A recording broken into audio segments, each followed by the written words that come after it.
Hola, buen día muchachos. En la lección de hoy vamos a hablar sobre los huesos de la pelvis y extremidad inferior, iniciando por el hueso de la pelvis, que en realidad es un solo hueso par, hay izquierdo y hay derecho, por eso son dos, y están divididos en tres porciones, que es ilion, isquion y pubis, pero pues cada uno es una porción del mismo hueso que se llama hueso coxal.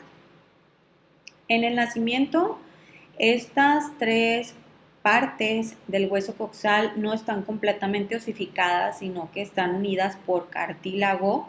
De hecho, este es uno de las causas por las cuales hay diferencias en la cantidad de huesos al nacer y en una persona adulta, porque no están completamente osificados y ahí sí se toman por tres, que serían seis al ser huesos pares. Ya entre los 16 y 18 años se fusionan completamente, se osifican formando un solo hueso, quedando el hueso coxal. El hueso coxal, etimológicamente, del latín viene os coxae, que quiere decir cadera. Es decir, es el hueso que está formando nuestra cadera o nuestra pelvis ósea. Como ya les dije, es un hueso par, es un hueso plano, que también tiene las funciones de un hueso plano, no solo la morfología.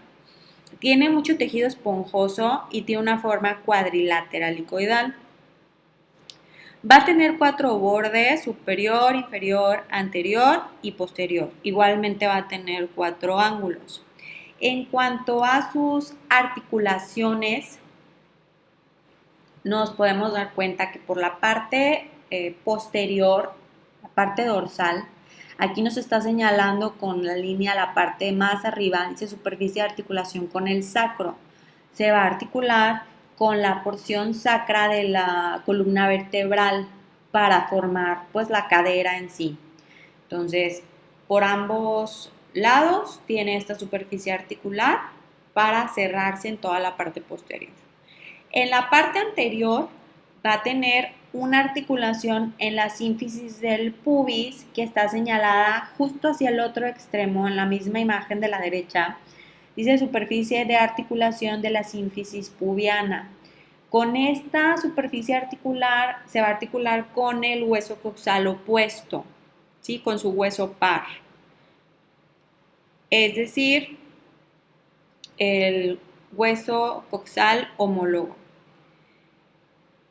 Por la parte inferior lateral externo tiene una porción que se llama acetábulo. Este acetábulo es una cavidad que de hecho es donde es lo último que se termina a osificar las tres porciones del hueso coxal, con el cual se va a articular la cabeza del fémur. Entonces, formando la articulación de la cadera, que también es conocida como coxofemoral. El acetábulo, ay, perdón, se movió. Es la parte donde los tres huesos, bueno, donde las tres porciones del hueso coxal se unen. Aquí no se alcanza a ver, pero en esta imagen sí se alcanza a ver mejor. Entonces, el ilion es el hueso más ancho y acampanado que van a constituir la sección superior y lateral de la pelvis. O sea, está en la parte de arriba circulado con rosa. Entonces, si se dan cuenta, el ilion está formando la parte superior del acetábulo y pues prácticamente todo el cuerpo y donde se encuentran las crestas ilíacas, que es lo que nosotros percibimos. Aquí hay varias espinas ilíacas. Hay una espina ilíaca antero-superior, hay una espina ilíaca antero-inferior y hay una espina ilíaca postero-superior. Entonces, los huesitos que ustedes se pueden sentir si tocan su cadera, en la parte lateral se sienten un huesito que sobresale en su pelvis, en su cadera. Esas son las crestas ilíacas. Entonces, esas crestas ilíacas son referencia anatómica para muchos órganos internos y estos están formando parte del ilion. Después, en el triángulo, me regreso a esta diapositiva, en el triángulo que está con rojo, está delimitando a la porción del hueso isquion. Este hueso isquion es el encargado de soportar el peso del cuerpo cuando nosotros estamos sentados. Va a estar unido, obviamente, al ilion y también al pubis, que está en color rosa. Pero la parte de abajo es lo que se puede sentir al momento de sentarse. Ahí es donde al final de cuentas está redistribuido nuestro peso. El sacro va a redistribuir el peso recayendo en el isquion del hueso coxal. Y luego el pubis, que está en color rosa, está dividido en dos segmentos o dos ramas, que va a estar al lado de la sínfisis púbica. Acuérdense que la sínfisis del pubis es donde se unen los dos huesos coxales, ¿verdad? A través de un cartílago. Entonces, a partir de esta sínfisis púbica se va a dividir en dos ramas, que va a ser una superior para formar el acetábulo y una rama inferior púbica, que esta es la que se va a articular únicamente con el hueso isquion. Porque la rama superior, aparte que está formando el acetábulo, aquí pueden ver claramente que por la parte superior se está articulando con el ilion y por la parte lateral externa con el isquion. O sea, tiene doble articulación. Y la rama inferior no, nada más se va a articular con el isquion. Bueno, como les había mencionado, la sínfisis púbica va a servir de conexión para la articulación de los dos huesos coxales a través de un cartílago que está calcificado y que es muy resistente. Bueno, de hecho este cartílago, por ejemplo, en el caso de las mujeres, cuando se da el embarazo se produce una hormona para que se vuelva un poquito más flexible y pueda abrir la pelvis para que sea más ancha en el momento del parto.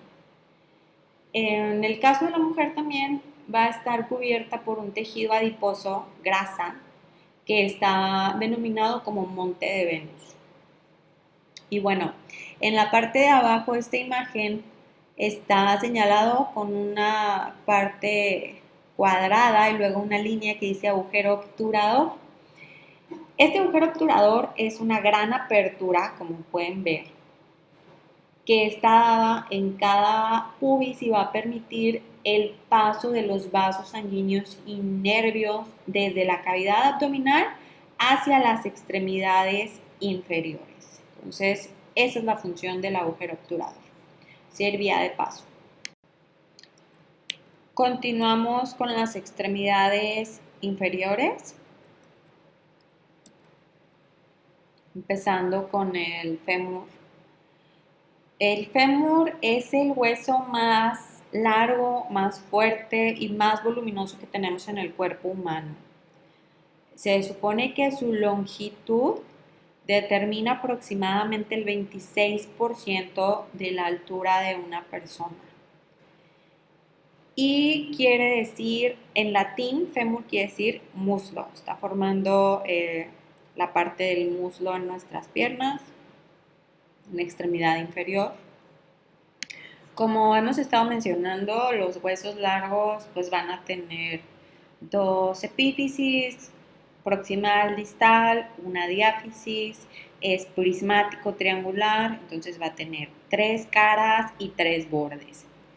Empezando por la diáfisis proximal, que es la que se va a articular con el hueso coxal de la cadera, va a tener una cabeza articular que, bueno, tiene una forma como de 2/3 de esfera, es lisa y va a estar recubierta por cartílago. Entonces recuerden que esta cabeza femoral se va a articular con el acetábulo del hueso coxal. formando la articulación coxofemoral. Hay un ligamento redondo que es el que se va a encargar de la unión de estos dos huesos, que va a estar insertada en el centro de la cabeza articular, en la fosita del ligamento redondo. También se puede observar que hay dos trocánter, uno mayor y uno menor. El trocánter mayor está situado por fuera y un poco por debajo de la cabeza articular. Y el trocánter menor es más bien una apófisis con forma de cono, como lo pueden ver aquí, tiene una forma así, pues sí, de un cono. Es posterior, inferior respecto al cuello del fémur. Acuérdense que cuando hay una cabeza articular siempre va a estar delimitado por el cuello. Entonces, esa es una referencia anatómica. Y la línea intertrocantérica está pues entre los dos trocánters, mayor y menor. Hay dos líneas, anterior y posterior, y bueno, la anterior va a servir de inserción para el ligamento iliofemoral y en la posterior es mucho más notorio, pero ahí no hay este tipo de inserción. En la extremidad distal o inferior podemos ver, ahí se pasan a la otra imagen, la imagen más grande. Es lo mismo, nada más que una es vista anterior y otra es vista posterior. Se dan cuenta, aquí hay una muesca que está dividiendo dos cóndilos. Hay un cóndilo lateral y hay un cóndilo medial. En las caras medias de ambos cóndilos se van a insertar los ligamentos cruzados que están formando la articulación de la rodilla. Y continuamos con la tibia, que la tibia, bueno, este también es un hueso largo, obviamente, igual va a ser prismático triangular, es un hueso par, a izquierdo y derecho, va a estar situado en la parte anterior e interna de la pierna, o sea, la parte interna, acuérdense que nos estamos guiando con la línea media sagital. Entonces, en la parte externa de la pierna está ubicado el peroné. Entonces, la tibia es parte interna. También presenta curvaturas. Tiene una forma no tan marcada, pero tiene una forma discreta de S itálica, igual que lo hemos descrito en otros huesos que lo tienen mucho más marcado que este. Y bueno, en la extremidad superior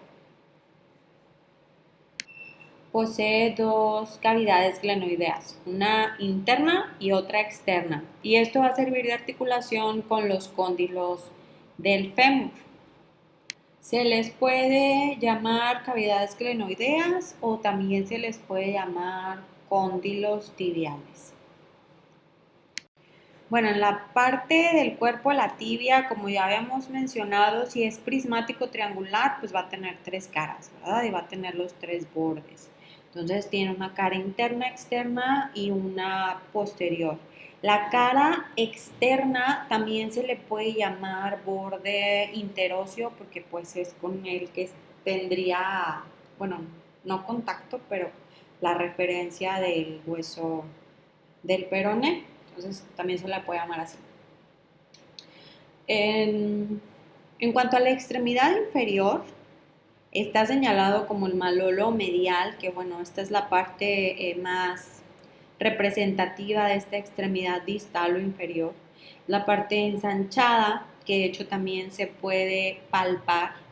Entonces, ustedes lo pueden palpar en su tobillo. Ven que tenemos dos huesitos que se sienten como dos bolitas, una por dentro y otra por fuera. La parte que está por dentro la está formando el maleolo medial de la tibia. Entonces es palpable justo abajo de la piel y este es un sitio de unión con el astrálago que es un hueso que está formando el metatarso. Entre la tibia y el peroné hay una membrana interósea Y bueno, finalmente, aquí en la cara posterior, regresándome un poquito al cuerpo de la tibia, no les mencioné que en la cara posterior de la tibia está señalado con una línea color naranja, dice línea del sóleo, línea sólea, y este es un lugar de inserción para el músculo sóleo. Ok, entonces, bueno, aquí está lo que me había mencionado, pensé que no había puesto esta imagen. Lo que les mencioné inicialmente en la imagen que está con fondo blanco sobre las cavidades glenoideas, que estas cavidades glenoideas se van a estar articulando con los cóndilos femorales para formar la articulación de la rodilla. Y continuamos con el peroné. El peroné también tiene dos nombres porque también es llamado fíbula. Este pues obviamente es un hueso largo, está en la parte inferior de la pierna, al costado de la tibia, por la parte externa, es un hueso par, es prismático, triangular, entonces igualmente va a tener tres caras, va a tener tres bordes y va a tener dos extremos, proximal y distal. En el extremo proximal se pueden dar cuenta que lo más representativo es la apófisis estiloides, que esto sirve de articulación con la tibia junto con la carilla tibial, ¿sí? Entonces, este va a servir de articulación. Y en la parte o en el extremo distal, en la parte inferior o extremo distal, está el maleolo externo, que es lo que les comentaba hace un momento, que en su tobillo pueden sentir dos eminencias óseas por la parte interna y externa. La parte externa la está formando el peroné con el maleolo externo. Y continuamos con la rótula. La rótula también tiene dos nombres, se le puede conocer como patela. Es el único hueso clasificado como sesamoideo y va a estar ubicado en la parte anterior de la articulación de la rodilla, unida con el tendón del cuádriceps.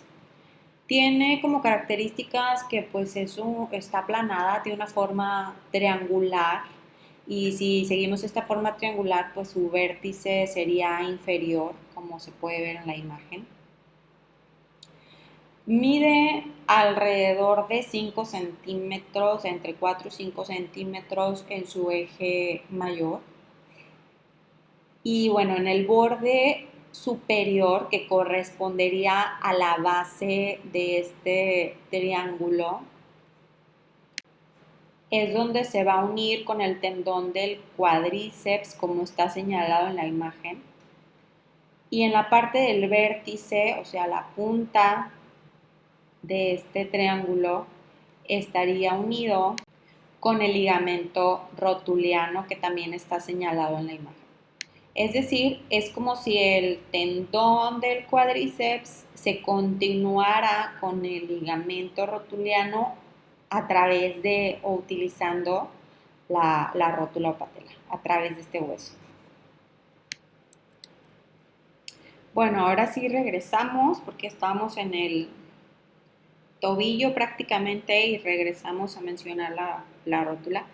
Ahora se describió la tibia, el peroné y este va a formar pues la articulación del tobillo continuándose con los huesos del tarso. Los huesos del tarso están formando la parte posterior del pie, o sea, están situados entre los huesos de la pierna y entre los huesos del metatarso. Son 7 huesos. En conjunto se llaman tarsianos. Igual que los huesos del carpo, van a estar formando dos hileras, pero aquí únicamente en la primera hilera va a haber dos huesos, que es el astrágalo y el calcáneo. En la segunda hilera va a estar formada por el escafoides, bueno, el escafoides que ahora también se le puede llamar navicular, el hueso cuboides y hay 3 cuñas. El hueso astrágalo, que también se le puede llamar talus, se encuentra formando el tobillo. El astrágalo aquí en la imagen se puede ver de color amarillo y si se dan cuenta va a estar entre los 2 maleolos, o sea, entre el maleolo del peroné y el maleolo tibial. Entonces, así es como logra formar esta articulación del tobillo. Tiene una función muy particular porque su función va a ser transmitir todo el peso del cuerpo hacia el pie. Y bueno, no posee origen o inserciones musculares, entonces va a depender de otras estructuras óseas para este fin. El calcáneo que está justo debajo de acuérdense que solamente hay 2 formando la primera hilera, está de color naranja, es también un hueso corto, es asimétrico y su nombre viene de calcare, que quiere decir pisar, porque es el hueso que está formando el talón. O sea, su diámetro anteroposterior es el más grande, de hecho se ve fácilmente que es el hueso más grande del tarso, es el hueso más grande del pie. Va a tener 6 caras, tiene una forma como cuboidea. Y aquí tiene 2 articulaciones, se puede ver como en su parte anterior se va a articular con el hueso cuboides y por la parte superior pues con el astrágalo. Este hueso va a constituir el primer punto de apoyo del pie durante la marcha, o sea, cuando estamos caminando. Sin embargo, por este mismo motivo, es una de las zonas que están peor irrigadas en nuestro cuerpo. Por lo tanto, necesita una protección. Esta protección se la va a dar una almohadilla plantar que básicamente es grasa, es tejido graso, que está separado a través de tabiques fibrosos y lo va a recubrir. Entonces es como una función amortiguadora. Y bueno, por la parte de adelante del astrágalo en color verde se puede señalar el escafoides, que les decía que bueno, ha cambiado de nombre o también se le puede conocer como navicular, porque con mucha imaginación se supone que parece como un barco, como una nave. Entonces la parte posterior, la cara posterior es cóncava para poder recibir la cabeza del astrágalo. Y por su parte anterior va a tener 3 facetas articulares para articularse con las 3 cuñas o huesos cuneiformes. Y bueno, continuamos con los huesos del metatarso, que el metatarso pues es muy similar al metacarpo, ¿verdad? O sea, son 5 huesos metatarsianos, se van a enumerar del 1 al 5, empezando por el primer ortejo. El primer ortejo es el dedo gordo del pie, pero bueno, su nombre adecuado, su nombre técnico es primer ortejo, entonces van del 1 al 5. Aquí están con este color azul y bueno, como características específicas, el primer metatarsiano, lo pueden ver en la imagen, es más corto, más grueso, por lo tanto es más duro que los demás. El segundo metatarsiano es el más largo de todos. Cada metatarsiano va a tener base proximal, va a tener el cuerpo y una cabeza distal. Y finalmente, las falanges de los pies es similar a lo que se mencionó en las extremidades superiores. Igual van enumeradas del 1 al 5, empezando por el primer ortejo, que es el dedo gordo como 1, hasta el quinto ortejo, que es el 5. Todos van a tener 3, que son falange proximal, media y distal, excepto el primer ortejo, que solamente tiene 2, que es la falange proximal y la distal. no tiene falange media. Constan de un cuerpo y dos extremos. Y bueno, es todo. Ya se mencionaron con esta lección todos los huesos, los 206 huesos que tenemos en el cuerpo humano. Esta es la última lección del esqueleto humano. Y bueno, recuerden que tienen que hacer su diario lo más completo que se pueda, acompañarlo siempre de imágenes y bueno, sí resumir la información, pero que esté completa, bien presentada. Espero que tengan excelente día. Nos vemos.